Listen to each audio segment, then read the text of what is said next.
Hi,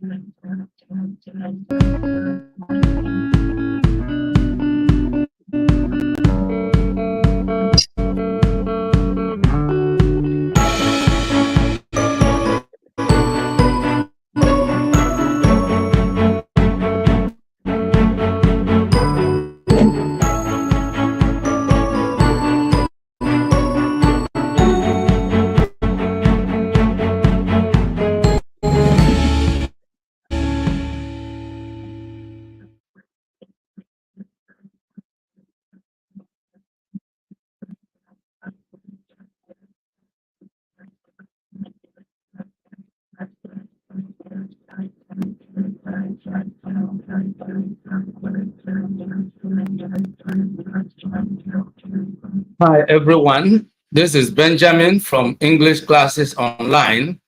In today's lesson, we are going to look at the IELTS academic reading question types. We are going to look at the various types of questions that occur in the IELTS reading test. Of course, you know there are 4 sections or modules of the IELTS test. You have the listening, the reading, the writing, and the speaking. And of course, you need to master these various aspects of the IELTS test if you want to achieve your dream score, because those are the 4 language skills that, this proficiency test is meant to evaluate, okay? So today we are going to look at the question types in the IELTS academic reading test. So let's get started right away, and let's have the full screen so that you can see clearly all that we are going to look at. So let's get started right away. Now, IELTS reading question types, if a variety of tasks is used, and these include the following, okay? Number 1, the matching headings, that's the type of question. Number 2, multiple choice endings. Number 3, short answer questions. Number 4, name matching. Number 5, true, false, not giving information to paragraph, right? Number 6, yes, no, or not giving. Then number 7, we have the summary completion. Number 8, matching sentence. Number 9, sentence completion. Number 10, table completion. Number 11, matching questions. And number 12, diagram labeling. So we are going to look at this. Okay, these are the various question types that you expect in the IELTS. But then let's take some top tips on how to approach this. Now, each correct answer is awarded 1 mark. So in the reading, in the IELTS reading test, you discover that each correct answer that you get attracts 1 mark, okay? And then you need to pay attention to spelling. That's very important.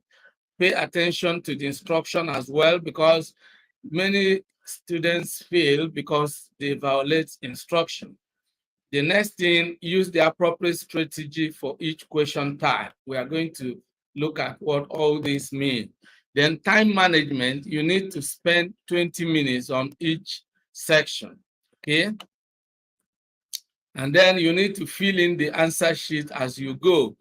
In the IELTS listening test, you are usually given extra 10 minutes to transfer your answer from the question booklet to the answer booklet. In the reading test, you are not given any extra time, so you need to fill in your answer directly in the answer sheet as you go, okay? Then attempt all questions without leaving any gaps. These are things that you must take note of, okay? And then let's look at the reading tips for getting high scores, okay? you need to read the questions first. This is really very important. Read the questions first. And then a lot of people start reading the passage right away. However, this is actually the wrong thing to do. Okay?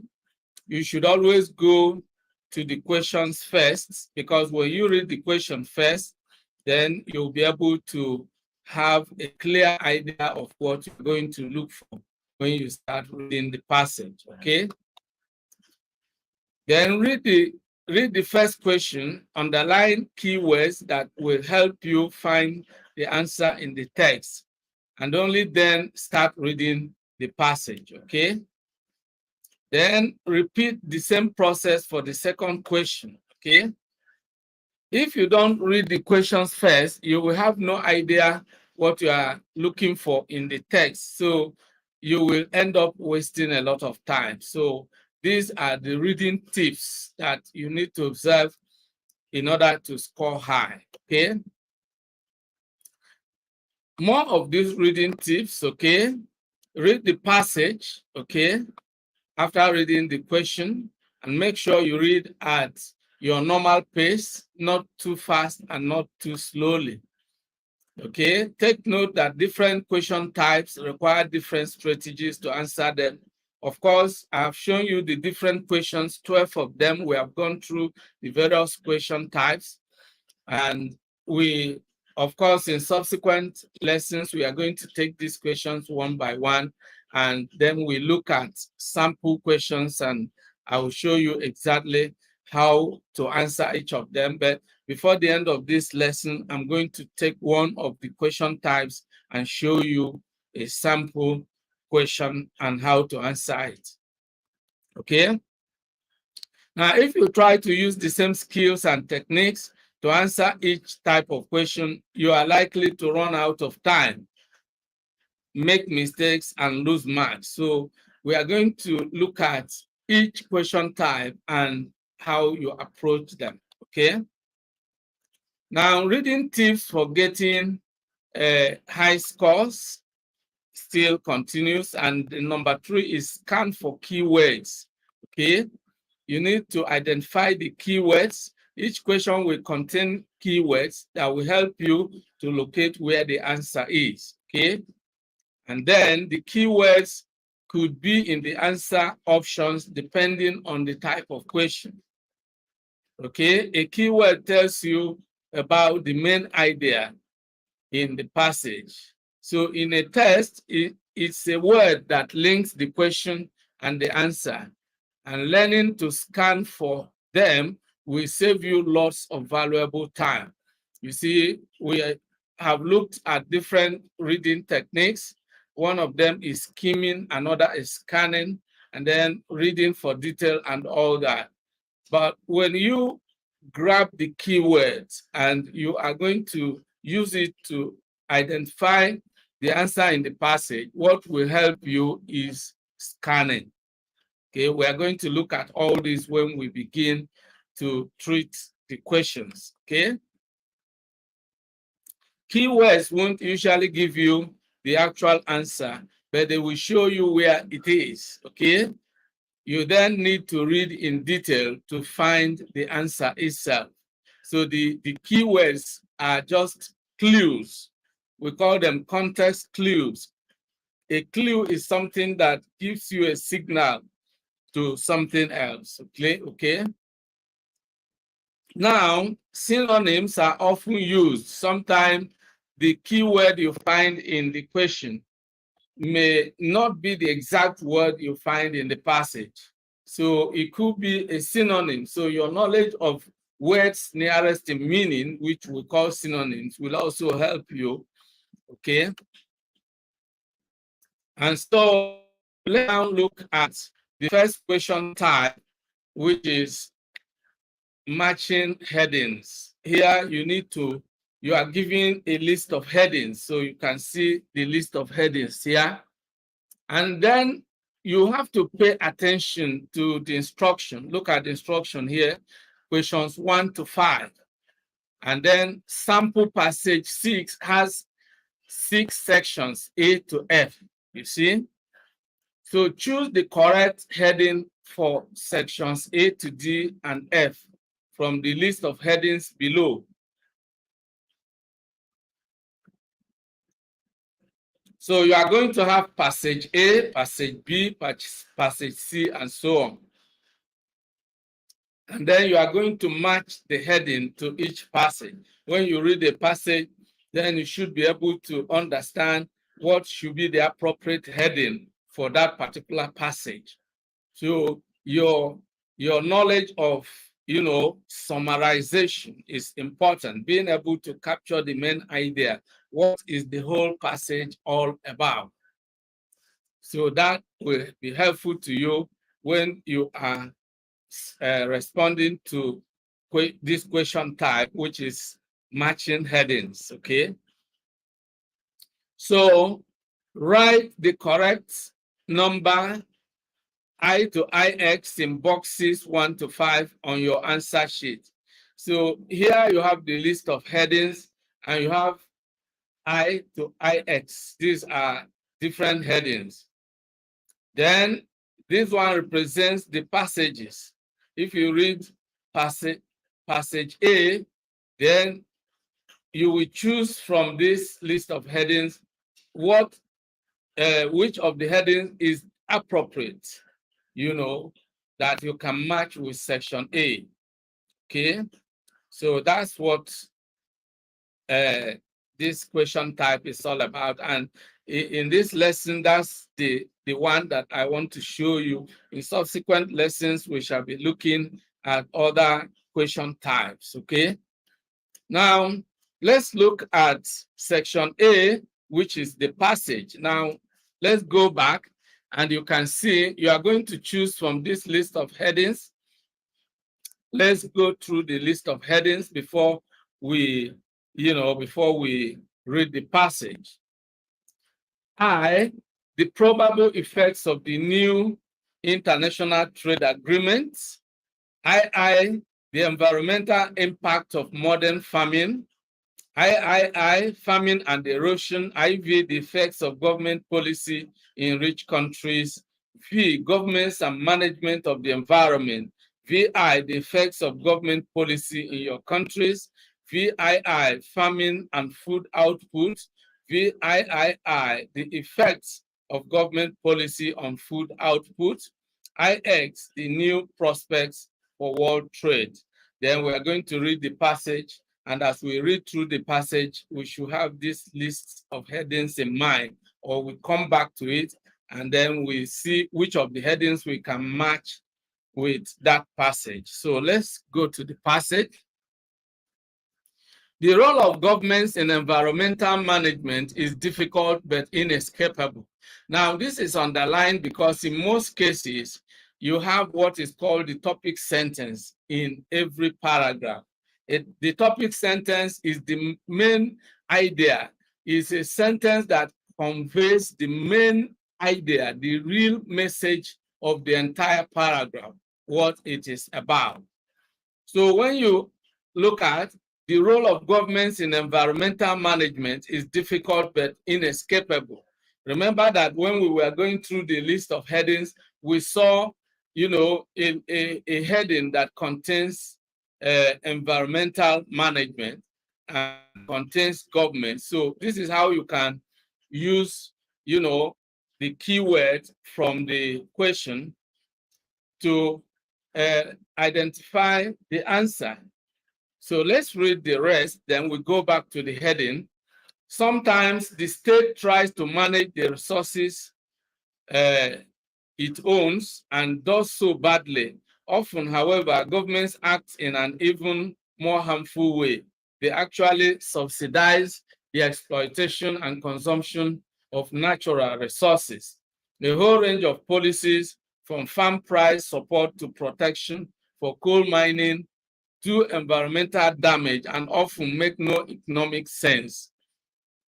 Scrapping them offers a twofold bonus: a cleaner environment and a more efficient economy. Growth and environmentalism can actually go hand in hand if politicians have the courage to confront the vested interests that subsidies create. So growth and environmentalism, okay? So this has to do with environmental management. So let's go back to the list, and then we'll be able to figure out which of these headings can match the passage we have read. The probable effects of the new international trade agreement is completely out of it. The environmental impact of modern farming is not quite, because it's not, that's not the exact thing. Famine and soil erosion, no. The effects of government policy in rich countries, no. Governments and management of the environment, yes. This is the actual heading, okay? This is the heading that actually matches this. Governments and management of the environment. Now let's go back to the passage. The role of governments in environmental management is difficult but inescapable. So the government and environmental management, that is exactly the heading that matches this passage, okay? So that is exactly the way to pick your answer. So once you have picked your answer, so if you come to A, you look at the instruction. It says choose the correct heading for section A to D and F from the list of headings below. Write the correct number I to X in boxes 1 to 5 on your answer sheet. You are asked to write the number. So when we look at government and management of the environment, it is V. So we come to section A, we write V. That's the answer, okay? So we have matched this heading V with passage section A, okay? So that's how to answer the question. Now let's go to the next question, still on matching headings, okay? Questions 27 to 32. Sample passage 3 has 6 sections A to F. Choose the correct heading for each section from the list of headings below. Write the correct number I to VIII in boxes 27 to 32 on your answer sheet. And here we have the list of headings, and here we have the sections. Now let's go through the list of headings. Courses that require a high level of commitment. So the passages will be about courses, all right? A course title with 2 meanings: the equal importance of 2 key issues, applying a theory in an unexpected context, the financial benefits of studying, a surprising course title, different names for different outcomes, the possibility of attracting the wrong kind of student. So we have to have these headings, these different headings in mind. So when we start reading the passage, then we will figure out which of these headings is appropriate for that passage. Then we have section A, B, C, D, E, F. Okay, these are the numbers of the passages, okay? So let's now head to the passage, and here we have B. Our sample passage here is for B, not A. Now the heading is, what's the purpose of gaining knowledge? Now let's read it. Naturally, the course is intended for prospective asset investigators who can learn all the tricks of the trade for detecting whether a fire was deliberately set, discovering who did it, and establishing the chain of evidence for effective prosecution in a court of law.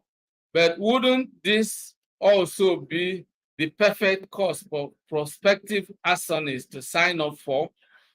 So you see, the question raised there has introduced a negative dimension to the whole thing.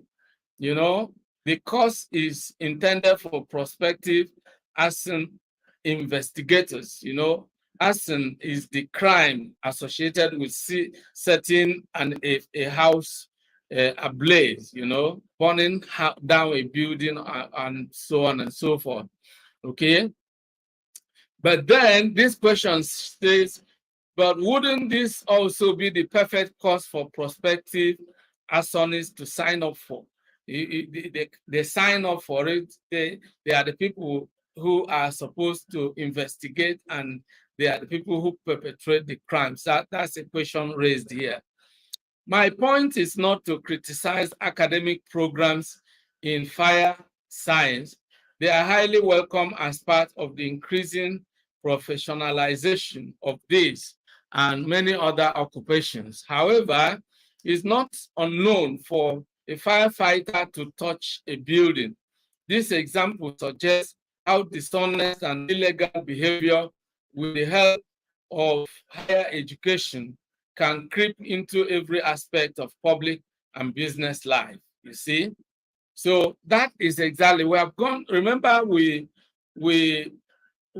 came across a heading that, suggests that it could be a wrong course or something. Okay, so let's go back.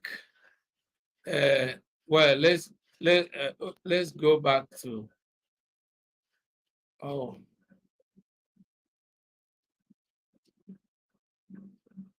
Okay, so you can see here,